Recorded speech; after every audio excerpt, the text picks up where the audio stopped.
دو بیڑیوں کی لڑائی میں جب ایک بیڑیا یہ سمجھتا ہے کہ وہ دوسرے کے خلاف لڑائی ہار رہا ہے اور سمجھتا ہے کہ جیت کا کوئی امکان نہیں ہے، تو وہ ایک غیر متوقع فیصلہ کرتا ہے۔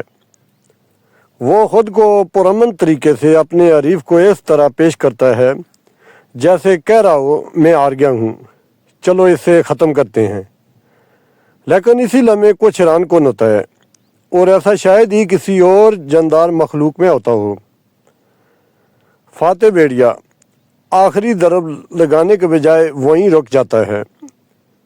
ایک اندرونی قوت اسے روکتی ہے، ایک خاموش فطری قانون اس کے ڈی این اے میں یا شاید اس سے آگے کوئی چیز سرایت کر رہی ہے کہ اس کے حریف کی بقا اس کو ختم کرنے کے اطمینان سے زیادہ اہم ہے۔ کتنا شاندار قدرتی طریقہ کار ہے۔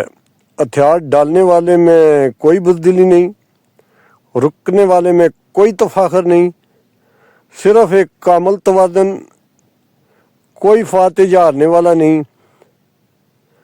دونوں بیڑیے چلے جاتے ہیں اور زندگی کا چکر جاری رہتا ہے۔ اسے ہم کہتے ہیں عاجزی،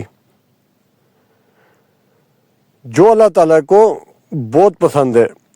ہم انسان بھی اپنی زندگی میں عاجزی کو شامل کر لیں تو زندگی کتنی آسان ہو جائے گی، اور یہ دنیا جنت کا گمان پیش کرے گی۔